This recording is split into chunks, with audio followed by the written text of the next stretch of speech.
Mister කොත්තුවක් ගන්න මේගොල්ලෝ ගුටි කන්න මේගොල්ලන්ගේ විශාල පිරිසක් ඉන්නවා ගුටි කාපු මේකට එන්න එපා කිසිම කෙනෙක් ලංකාවේ කිසිම කෙනෙක් මේ මීගම වෙතන නෙමෙයි ලංකාවේ කිසිම තැනකට මුංගෙන් කොත්තු කන්න එපා මේ බල්ලෙක්වත් නෑ මේ වෙලාවේ කොත්තුවක් ගන්න ගුටි ගන්න කොත්තුවක් ගන්න දන ගහන්න කවුරුත් එන්න ඕනේ නෑ ඒක ලොකු අසාධාරණයක් මේ සල්ලි නිසානේ මේ රස්සාවක් හොයාගෙන එන්නේ එකෙක් නෙමෙයි සෑහෙන දෙනෙක් ඉන්නවා ගුටි කාපු කිසිම කෙනෙක් මේකට එන්න එපා මොකද මිනිස්සු ව්‍යාපාර කරනවා සේවකයන්ට මේ විදිහට සලකන මේ විදිහේ මේ අසමජ්ජාති මිනිහෙක් තවදුරටත් මේ විදිහ මේව තියාගන්න ඕනේ නැහැ. ලංකාවේ ඕන තරම් ව්‍යාපාරිකයෝ ඉන්නවා සේවකයන්ට සලකන. මේ වගේ ආයතන ඇත්තම කිව්වොත් වැහෙන්න ඕනි. මොකද මේ කවුද? ඔව්. යන්නු. ඔව් මල්ලි. ඔව්. නෑ මල්ලි මම මේක ඔව්. ඔයාලා දන්නවා සෝෂල් මීඩියා දානවා. ඔව් දානවා. රෙකෝඩ් කරලා දානවා. ඔව්. අපිත් මේකේ වැඩ කරන ගාන. ඔව්. මල්ලි මං උඹට මෙහෙම කියන්නකෝ. උඹ ඊටහම් මේක අවංකවම දැන් ওই විදිහට මගේ අර අපිත් එක්ක අරගලේ හිටපු යාළුවෙක්ටත් ගහලා එයාට ලක්ෂයක් දෙන්නම් කියලා රුපියල් 17000 දීලා අදවනකන් සල්ලි දීලා නේ. ඔබේ තාම පාරවල් තියෙනවා. ඒකෙක් සෑහෙන දෙනෙක් කතා කරා මට. හරිද? එතකොට මේ ගුටි කකා ඔයගොල්ලෝ රස්සාව කරන්න ඕනේ නැහැ සල්ලි වලටමයි. හරිද? ඒක හරියයි. ඔව්. ඒක වෙලා තියෙන ඔව්. ප්‍රශ්න අපි දන්නේ. එක ඇතුළට ඇවිල්ලා ඔව්. අපි හිතනවා කස්ටමර් කෙනෙක් කියලා. ඔව්. ඔය අවුට්ලට් එක ඇතුළට ඇවිල්ලා යනවා. ඔව්. ඔයා ලයිව් එකක් කරාට පස්සේ ඔව්.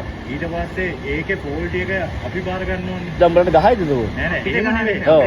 අනේක ඒ ප්‍රශ්නයක් නෙවෙයි මම නෑ නෑ ඔයගොල්ලෝ ගැටලුව ඒක මටනේ ප්‍රශ්නයක් නේ. මගේ යුතුයකමක් තියෙනවා. ජනතාව දැනුවත් කරන්න මේ වගේ ආයතනවල මෙන්න මේක වැඩ වෙනවා මිනිස්සුන්ට ගහනවා මිනිස්සුන් නොදහනවනේ එකක් නම් කමන්නේ දෙකක් නම් සමාව දෙන්න පුළුවන් ක්වොන්ටිටි එක වැඩි කියලා ගහලා තිනවා මේ රාජගිරිය අවුට්ලට් එකේ කොල්ල සෙට් එකට චෙෆ්ලා ඔක්කොම ගහලා තියෙනවා හරිද එතකොට මචං මිනිතාව දැනුවත් කරන්න ඕනේ එකක් ඔයගොල්ලෝ සල්ලි වලට වැඩ කරන එක ඇත්ත නමුත් මල්ලි ඒ කියන්නේ එක පැත්තකින් අපි මේවා හැදුවේ නැත්තම් හරිද මේවා මචං මේ වෙලාවේ කතා කරන්නේ නැත්තම් ලංකාවේ හැමෝටම සේවකයන්ට ගහනවන්නේ මචං අර ඔයාලට මතකද අර තව පොඩි කොල්ලෙක්ට ගහලා තිබුණ මොකද බේකරි එක වැඩ කරන එක අපි මේක වෙනස් කරන්න ඕනේ මචං හරිද සේවකයන්ට අයිතිවාසිකම් ටිකක් තියෙනවා ඕගොල්ලෝ මේ හංගගෙන ගුටි ගා ගන්න සල්ලි නිසා එහෙම ඇතුළට ගිහිල්ලා ඉන්නේ මචං මේ වෙලාවේ ඒක ඉවර කරන්න හරිද මේ ආයතනේ වැහුණත් නැතත් මොක වුණත් ඒක හැබෙන්න ඕනේ කියන අදහසින් තමයි මම ඉන්නේ. මට විරුද්ධව නීතිය එකක් ගත්තත් මම ඒක රිස්ක් එක අරගෙන තමයි මෙතනට ආවේ. මෙතන හැදුන් නැත්තම් මේ ප්‍රධානී ආයතනයේ අයිතිකාරයා ආයතනයේ කෙනා සේවකයන්ට පහර දීමක් කළා. හරිද? එතකොට ලංකාව පුරාම මේ වගේ සිද්ධි වෙනවා. ඒක නවත්තන්න පුළුවන් එක තැනක් තමයි මෙතන. එතකොට මේ තැන කතා කරොත් අපිට අර මේ පණිවිඩයක් විදිහට අනිත් ආයතන වලට යවන්න පුළුවන්. ඒක ඇත්ත. ඔව්. දැන් ගොඩාක් තැන්වල ඔය සිද්ධාන්ත සිද්ධිය සිද්ධ වෙනවා. ඒක තමයි අපි නැති කරන්න ඕනි මහත්තයා. ඒක ගුටි ගන්න අපි නෙවෙයිනේ. අපිට අතක් තිබ්බොත් අපි ඒක බලා ගන්න විදිය දන්නවා. මම දැරණිය කළකොල්ලේ. හරිද? අපි දන්නවා අපිට මොකක් හරි කිව්වොත් එහෙම අපි ඒකට රියැක්ට් කරන විදිය. හැබැයි කතා කරගන්න මේ මිනිස්සු අසරණ මිනිස්සු ගුටි ගාගෙන අර හැන්දකින්නේ බං ගහන්නේ. හරිද? එතකොට එහෙම ගුටි ගාගෙන යන්න ඕනේ නැහැ. හරිද? අපි මේ රටේ පුරවැසියෝ. හරිද? කී දෙනෙක් ඉන්නව නීති හැමෝට ගියේ නැති බයට. එහෙම වෙන්න ඕනේ නැහැ මචං. දැන් මේක අපේ රට. හරිද? අපි මේක වෙනස් කරේ නැත්තම් ඉස්සරහට මේක වෙනස් කරන්න බෑ. ඕගොල්ලන්ගේ රස්තාවට මචං මොකක් හරි එෆෙක්ට් එකක් තියෙනවා ඒක ඇත්ත. පෞද්ගලිකව පිළිගන්නවා මචං. ඕගොල්ලන්ට ජොබ් එකට කෙලවුණා කියන්නේ පවුල ඔක්කොම කඩන් වෙනවා මචං. ඒක ඇත්ත. නමුත් මචං ඔබ විශ්වාස කරපන් මේම තැනක මේක හැදුවේ නැත්තම් හිඟා කාලා හරි මචං ජීවත් වෙන්න උත්සාහ කරාම මේක නැති වුණොත්. හරිද? එහෙම නැත්නම් රට හරි ඵලයක්. මේක හැදෙන්න ඕනේ මචං. මේක විස බීජයන්නේ. එයාගේ සල්ලි වලට බලයට මචං කොල්ලෝ කනේ පාරව කන්න ඕනද? නේ? ඒක වැඩිලා දිනේ මෙහෙම දෙයක් තියෙනවා. අපි ඔය දේ කොච්චර කිව්වත් ඕකේ හරි පැත්තක් තියෙනවා වැරදි පැත්තක් දෙපැත්තක් තියෙනවා. ප්‍රශ්න නෑ මේ යන්න. අපි වැරදි පැත්ත අල්ලගන්න නැතුව අපි හරි පැත්ත කතා කරමු. මට විරුද්ධව මචං ගන්න පුළුවන් CCTV කැමරා ඕගොල්ලෝ ඇති. මාව එළියට දාන මම කතා කරේ සත්‍ය මචං. මං ඇවිල්ලා ඒකට ලෑස්ති වෙලා තමයි යාවේ. හරිද? ඇත්ත කතා කරන්නේ නැහැ මචං බිමින් නැහැ බය වෙන්න ඕනේ නැහැ කියලා තියෙනවනේ. ඔව්. ඕකේ ඔය පහුගිය කාලේ වෙච්ච සිද්ධාන්තات එක්ක එක සිද්ධාන්ත සිද්ධ වුණා. මම එක්කෙනෙක් නම් මචං සමාව දෙනවා. එක්කෙනෙක් නෙවෙයි මට බරට දැන් මැසේජ් දානවා කෝල් දානවා අයියේ මටත් ගැහුවා එන සෙට් එකක්. මම දන්නේ ඔයගොල්ලෝ ගුටි කාලාද නැද්ද කියලා. එහෙම වුන්නේ නැහැ. යකෝ තමන්ගේ අයිති ඇයි ගුටි ගන්න? අම්මා තාත්තයන් ගුටි ගාපු නැති මිනිස්සු ඇයි ගුටි ගන්න මේ එක එකකින් සල්ලි වලට? අපි දන්නේ නැහැ. අපි මෙතන අපේ ඔය ඉන්න සෙට් එකෙන් නම් අද වෙනකන් හැබැයි කවුරුත් අඩුම තරමේ වචනයක් සුමාරයෙන් බැංගලවත් හරි මචං මම මෙන්න කොහොමද තාම තෝගේ සේල් එක 70000යි. තෝ තාම ලක්ෂයක්වත් කරලා නැහැ පොන්නයා. උඹලා එකෙක්වත් සේල් කරන්නේ නැහැ නේ හුත්තෝ. නිකන් ඉන්නවනේ එනඋන්ට බිලක්වත් දාගන්න නැතුව උප්පා කියලා. කෝ හුත්තෝ අලුත්ගම එක බිලක්වත් නැහැ නේ පකෝ. අලුත්ගම කිරිබත්ගොඩ බිල් වැටෙන්නේ නැද්ද තොපේ? මීගමුව.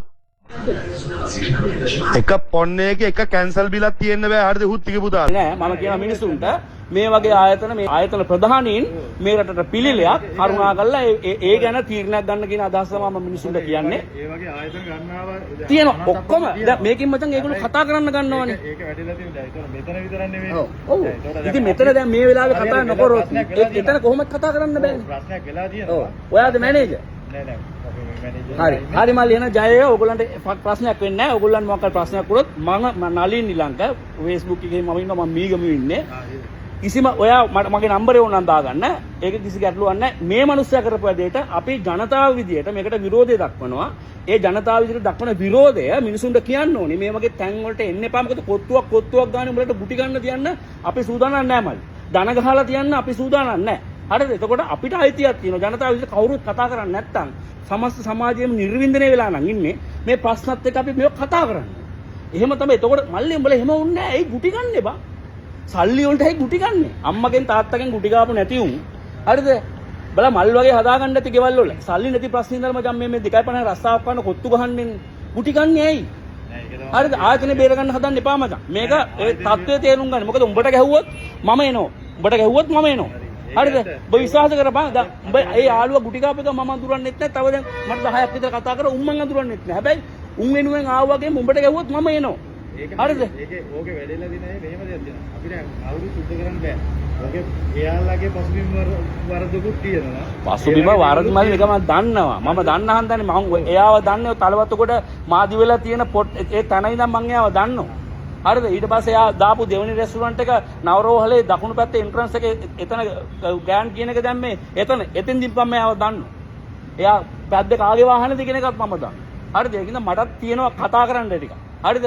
ජය වේවා මචං. උඹලට ගැටලුවක් එන්නේ නැහැ. ජය වේවා. හොඳේ. බලමු මුත් හිතන්න එපා. රටේ ජනතාවට කියන්නේ මේ වගේ තැන් වලට එන්න එපා. කණ්ඩ බොණ්ඩ ඕන තරම් තැන් තියෙනවා. වැඩ කරන කට්ටියට කියන්නේ රස්සාවක් නැත්තම් හිඟා කන එක වටනවා. මෙහෙම ගුටි කකා ජීවත් වෙනවට වඩා මේක ඉවර වෙන්න ඕනි කියන අදහසේ තමයි මම ඉන්නේ. මොකද සේවකයන්ට දරුණු විදිහට සලකනවා නම් ඒ ආයතන තියෙන්න ඕනේ නැහැ. ජය වේවා.